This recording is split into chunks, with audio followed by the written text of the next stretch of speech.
अस्सलाम वालेकुम नाज़रीन, मैं राना दानू दस्सर हूँ। बहरिया टाउन कराची की करंट रियल एस्टेट मार्केट कैसी चल रही है, क्या हालात वाक़यात हैं, इन सब चीज़ों पे डिस्कस करेंगे। अभी नैब के नोटिफिकेशंस थे, नैब की तहकीकात थी, काफ़ी सारे केस थे बहरिया टाउन पर। और बहरिया टाउन मालिकान यानी मलिक रियाज साहब, मलिक अली रियाज साहब और सीनियर मैनेजमेंट की इस वक्त क्या चैलेंजेस चल रहे हैं, और बहरिया टाउन के जो रिहायशी हैं उन लोगों को क्या करना चाहिए, और अभी कौन सी सहूलियात बहरिया टाउन ने अपने रिहायशियों के लिए कम कर दी हैं, या क्या सूरत हाल चल रही है। कीमतें कम हैं, ज़्यादा हैं, और ये कहा जाता है बाइंग फेवरेट टाइम है। और इन सब चीज़ों पे बात करेंगे, और एक पहलू और भी डिस्कस करेंगे कि बहरिया टाउन कराची कब लीज़ होगा, ये भी बहुत बड़ा सवाल उठाया जाता है। और फिर आजकल जिस तरह बारिशों का समय, और बारिशें हुई, कराची शहर लावारिसों की तरह कहाँ से कहाँ तक पहुँचा, कितना जानी और माली नुकसान हुआ, और इसके मुकाबले में बहरिया टाउन की इंतज़ामिया ने क्या चार चांद लगाए, इन सब चीज़ों को हम डिस्कस करेंगे। लेकिन एक ब्रेक के बाद, और मैं आप लोगों को बताता चलूँ कि अभी अगस्त का महीना है, और हालिया दिनों में बहरिया टाउन की रियल एस्टेट मार्केट यानी कीमतों के एतबार से हम बात करें तो यहाँ कीमतें काफ़ी कम हैं तैयार प्रॉपर्टीज़ की। अच्छा, सबसे पहले प्रॉपर्टीज़ की ओवरऑल तो कीमतें कम हैं। ये कहा जाता है एक आम जो सर्वे के मुताबिक कि बहरिया टाउन कराची की जो असल प्राइस होनी चाहिए थी, यहाँ पे जो घरों की, जो अपार्टमेंट्स की, जो प्लॉट्स की, या यहाँ पे बनी हुई किसी भी प्रॉपर्टी की, कोई दुकान है, कोई प्लॉट है, कमर्शियल है या रेजिडेंशियल है, जो इनफेक्ट होनी चाहिए थी, ये अभी हालिया दिनों में जो प्राइस है ये 50 से 60% नेगेटिव यानी कम प्राइस इस वक्त कंसीडर की जाती है।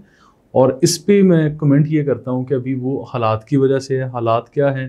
कि नैब की तहकीकात चल रही हैं, एफआई के नोटिस आ गए थे, मनी लॉन्ड्रिंग केस, और फिर बहरिया टाउन की इंतज़ामिया यानी मालिकान पर काफ़ी सारे रावलपिंडी के हिसाब से भी केस थे। बहरिया टाउन की प्रॉपर्टीज़ को नीलामी की तरफ ले जाया गया, और ये सारी चीज़ें कस्टमर्स यानी ख़रीदारों की तरफ, इन्वेस्टर्स की तरफ और रिहायशियों की तरफ जो है ये काफ़ी नेगेटिव इम्प्रेशन एक लेके जाती है, और फिर एक पैनिक सूरत हाल हो जाती है, जिसकी वजह से हमारा ओवरसीज़ कस्टमर हो या यहाँ के रिहायशी हो जो यहाँ रह रहे हैं, हर लिहाज से ये लोग फिर परेशान भी हो जाते हैं, और ऑब्वियसली ये ख़बरें परेशान कुन होती हैं। आज मैं सबसे पहले ये बताता चलूँ कि ये जो जुमला बोला जाता है कि आज कीमतें कम हैं, आप लोग प्रॉपर्टी ख़रीद लें, तो इस पे मैं ये कमेंट करता हूँ कि हाँ, आज कीमतें कम हैं और हमें वाकई प्रॉपर्टी ख़रीदनी चाहिए। लेकिन प्रॉपर्टी इनफैक्ट उस प्रॉपर्टी का इंतखाब कैसे किया जाए, और ये कैसे ख़दशात दूर किए जाएँ कि अगर हम कोई प्रॉपर्टी ख़रीद लेते हैं उसका अभी या मुस्तकबिल में हमें कोई परेशानी नहीं आएगी या कोई प्रॉब्लम नहीं होगा। तो मैं आपके सामने 2-3 तरह की प्रॉपर्टीज़ रखता हूँ। सबसे पहले वो अपार्टमेंट, वो घर, वो बेंगलो जो अभी फ़ौरन आपको मिले और फ़ौरी कब्ज़े वाला घर है, यानी फ़ौरी पोज़ेशन मिल जाता है, फ़ौरी रिहाइश के काबिल है। आप ख़ुद उसमें रहें या आप उसको रेंट आउट कर दें, आप रेंटर्स इनकम जनरेट करना शुरू कर दें, इन चीज़ों को लेके आप लोग इस पे पैसा बना सकते हैं, कमा सकते हैं। और यहाँ प्रॉपर्टी लेना महफूज है भी या नहीं, तो इस पे भी मैं बात करता हूँ कि बहरिया टाउन कराची का हर वो इलाका जहाँ पोजेसन मिल चुका है, जहाँ थर्ड पार्टी इंटरेस्ट यानी अवामुन नास रह रही है, जनरल लोग रह रहे हैं, और लोगों को वो प्रॉपर्टी हैंड ओवर हो गई है, वो अपार्टमेंट हो, वो दुकान हो, वो अपार्टमेंट की शक्ल में है,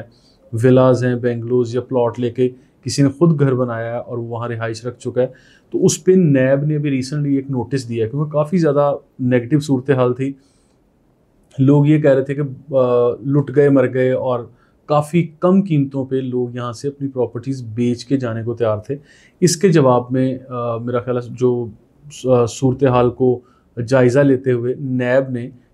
11 अगस्त 2025 को एक नोटिफिकेशन जारी किया, जो कि इस्लामाबाद वाले ऑफिस से नैब से जारी किया गया। इस नोटिस के मुताबिक ये वाज़ह तौर पे उसमें बताया गया कि बहरिया टाउन के रिहायशी हों या जिन लोगों ने यहाँ पे इन्वेस्ट कर रखा है, या जो लोग स्टेक होल्डर्स हैं, उन लोगों को नैब की तरफ से किसी किस्म का कोई ख़तरा नहीं है, ना ही उनकी प्रॉपर्टीज़ को कोई बैन कर रहा है या नीलामी कर रहा है या कोई इस तरह के खदशात हैं। रिहायशियों को पुरसुकून तरीके से रहने के लिए रूटीन मैटर्स के मुताबिक, अपनी मतलब मामूलात के मुताबिक अपनी लाइफ गुजारने को कहा गया है कि उन लोगों को परेशान होने की ज़रूरत नहीं है। हाँ, परेशान किन लोगों को होना है?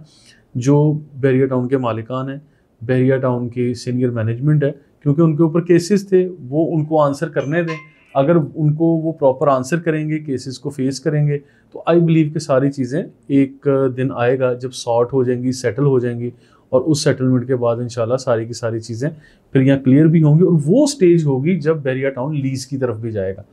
ठीक है, जब ये आज अगर एक सवाल उठाया गया और जैसे क्लैरिफिकेशन होती है तो इंशाल्लाह मुझे यकीन है कि फिर सारी सूरत हाल बेहतर होगी। और आज इदारे बहरिया टाउन को तस्लीम कर चुके हैं। अगर बहरिया टाउन को तस्लीम नहीं किया होता तो फिर रिहायशियों को ये यानी एक पॉजिटिव कॉल ना देते, क्योंकि सुप्रीम कोर्ट में भी बहरिया टाउन के नक्शे जमा हैं, सर्वे ऑफ पाकिस्तान डिपार्टमेंट ने भी बहरिया टाउन के नक्शे बनाए, उसमें हेल्प आउट किया या ज़मीनों के सर्वे किया, फिर MDA हो गया,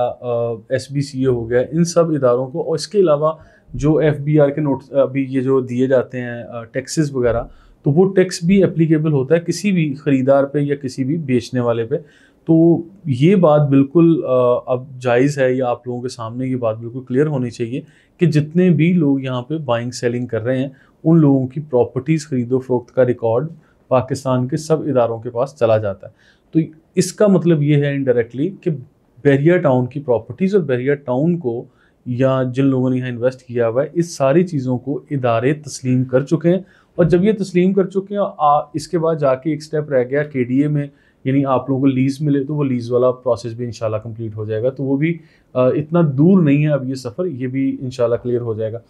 फिर एक अहम खबर ये कि नैब ने इसी नोटिफिकेशन के लास्ट पोर्शन में ये भी कहा कि अगर कोई लोग नेगेटिविटी फैलाते हैं और आप लोगों को आपकी प्रॉपर्टी ज़रूरत से कम कीमतों पे बेचने के लिए कहते हैं, तो आप लोग नैब को इन्फॉर्म भी कर सकते हैं ताकि उनके खिलाफ एक्शन लिया जाए। क्योंकि बहुत सारे लोगों ने नेगेटिविटी फैलाई,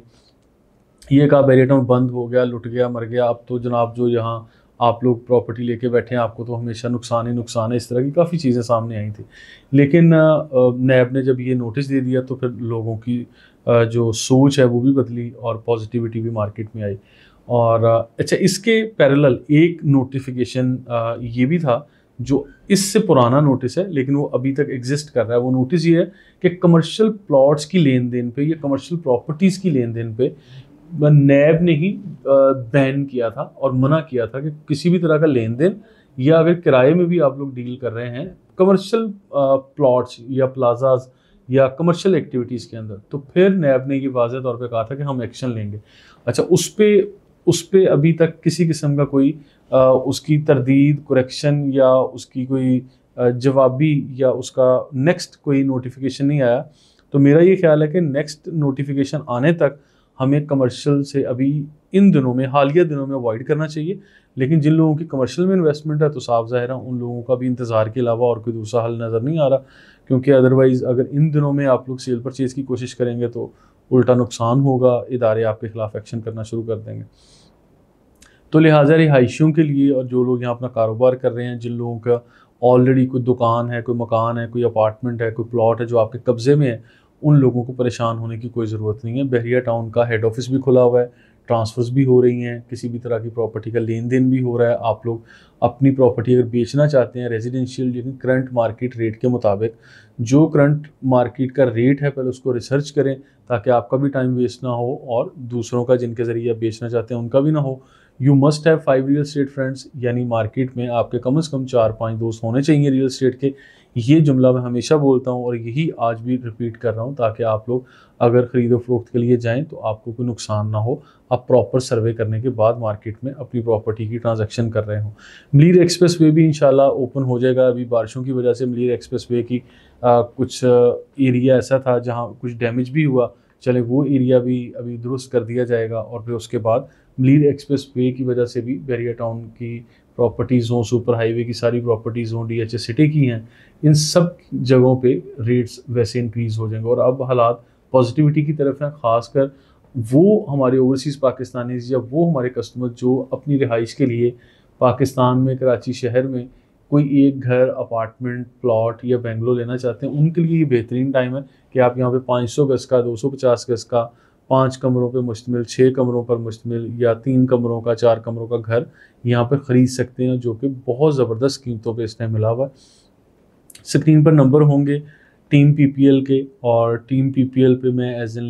लीगल एडवाइज़र सर्व कर रहा हूँ। और हमारी टीम जो सेल परचेज़ के हवाले से ये लोग इस पे सर्व कर रहे हैं। आप लोगों को कॉल अटेंड करके जो भी इंफॉर्मेशन होगी रिक्वायर्ड वो आपके साथ शेयर करेंगे। You can visit the location and